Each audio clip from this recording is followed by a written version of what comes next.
Yo, what's going on everyone? My name is Damien, also known as Qybii. How's everyone going today? Not really messing around, getting straight into today's video. Obviously, I'm going to do a quick little preview of the playing games which are coming up tomorrow. But anyways, this is day 5 of posting every single day until the NBA season comes to an end. Yes, until the finals end, I will be here every single day and above and beyond that. If you're new on here, make sure to give me a like and subscribe to make sure you don't miss out on daily NBA content. I'm here for the casual fans. I'll give you a lot of good stats. And I hope you get your ball knowledge up, and I'll hopefully make the game make a little bit more sense to you. The NBA playoff bracket is now set, and the playing games are set. The first one we have is the Orlando Magic hosting the Atlanta Hawks. This is going to be a game to determine who makes the 8th seed or 7th seed, should I say, in the Eastern Conference. And the winner has a big challenge waiting for him in the Boston Celtics. So let's get over this game.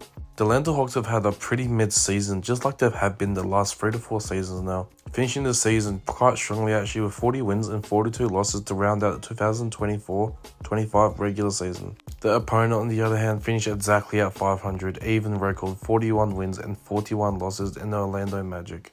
Obviously they were projected to have a much better season last season after actually clinching a playoff spot but without going through the play-in tournament. But unfortunately due to injuries to Wagner and Paolo Banchero, it's been forced them to fall down the standings a bit and lower their standards a bit. The Atlanta Hawks have had, I guess they have some dogs on their team. Dyson Daniels is going to get most improved player. He should have been a top contender for defensive player of the year as well, but that's going to go to Draymond, obviously. Trae Young's doing what he does best, evolving his playmaking more and more every season. This season, he actually finished the entire association at number 1 in assists per game. A little bit over 11 assists per game, with his season high being 22 assists, which set a career high as well. They've already found their future big man in Onyeka Okongwu, who's been playing some great basketball. Getting solid double-doubles off the bench. Eventually, he's been in the starting lineups due to injuries to Clint Capella. They made the acquisition to get rid of John Hunter and bring in Caris LeVert.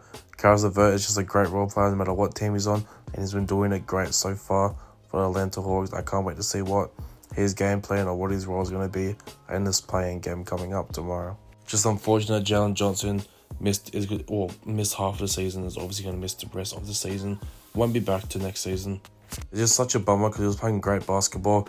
He actually looked very nice alongside Zachary Richardson, who's obviously the Atlanta Hawks' first number 1 overall pick this season. He's been really on and off, but if he can pull it together for one game, this will be fantastic. I'm going to keep it as real as I can with you. The Orlando Magic should be able to sweep the floor. The Atlanta Hawks, though, considering the great form Paolo Banchero and Franz Wagner are now in. And not to mention Contavious Caldwell-Pope over the span of his last 20 games has put up more double-digits games than he has the entire season. Anthony Black looks terrific. Wendell Carter Jr. still looks mid in my opinion. He's always been a mid player. But hey, if he can stand above that mediocrity level, who knows what could happen. He just shows potential, but obviously we don't see that as much. Cole Anthony, Tristan Da Silva, Jonathan Isaac. They've got too many bodies.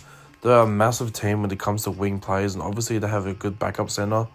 If you guys didn't know, Goga Bazzardi has also been having a great season. A really underappreciated player. Caught a few DMPs here and there, but when Wendell Carter Jr. was out, he always stood into a starting role and played it to perfection.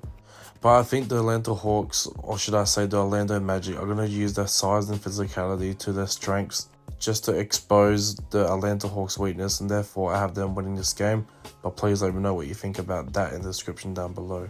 Now this one's a very interesting one. The Golden State Warriors and the Memphis Grizzlies. The Golden State Warriors obviously having a massive push after the Jimmy Butler trade, playing some fantastic basketball. But a few costly games down the stretch is going to cost them a playoffs berth, and they're going to have to fight their way through the play-in tournament against a very hungry Memphis Grizzlies team, who actually did the quite opposite of what they're doing. They started off really well, but they stumped towards the end of the season, and now they're finding themselves playing against each other in the playing game.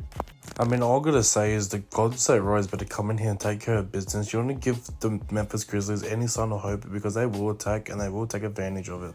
You don't want to be playing this great basketball at the end of the season, playing fantastic, winning 15 over for the next 17 games when you first acquired Jimmy Butler, just to come this far and choke in the first playing game to go to a sudden death. That's the last thing you want if you're a Golden State fan. It's going to be very interesting if the Golden State Warriors do end up winning this, because those Houston Rockets are waiting right there for him. Amen Thompson had this man in hell last time. He only had 1 3-pointer last time they versed each other. 3 points for the entire game. Him and Brody James scored the exact same number of points that night, just shooting 1 of 9 from the field and 0 of 11 from the normal field. I meant to say 1 of 9 from downtown, which ended up being just on a half-court throw-up pretty much at the end of the second quarter. But other than that, Thompson had the best of him, just put him in hell. The Houston Rockets clearly had the formula how to stop Stephen Curry, and if supporting cast isn't going to help, that could be a problem, especially if it's in a 7-game series. But I'm not going to sit here and just act like the Memphis Grizzlies don't have a strong chance. John Morant has been playing out of his mind and has been really good ever since coming back from injury. He's been knocking down threes with consistency, which something he hasn't really done ever in his career. Desmond Bane has been letting it fly from downtown as well. Jaren Jackson Jr. has had a pretty underappreciated, or should I say underwhelming, I guess, season you could call it. He'll have games where he's much needed, his defense, his offense, his contribution all over the entire floor, and he kind of just goes missing. The Memphis Grizzlies do not need that for this playing game tomorrow. So it'll be very interesting to see what happens with this playing game. But man, all I gotta say is I don't have a clear winner. I really don't. Both teams are hungry. Both teams want to make a statement, and both teams just want to get in the playoffs just to meet the Houston Rockets, who have clinched the number 2 seed, and they have been for a few weeks now. But yeah, anyways, let me know what you guys know about, I guess, these little preview videos of the playing tournament. Let me know what other videos you guys want to see once the NBA goes dark for about a week or so. Obviously, I'm going to put another 2 reviews tomorrow as well after these games are finished. Talking about the other games, going over these games, keeping you guys updated with the entire playoff bracket.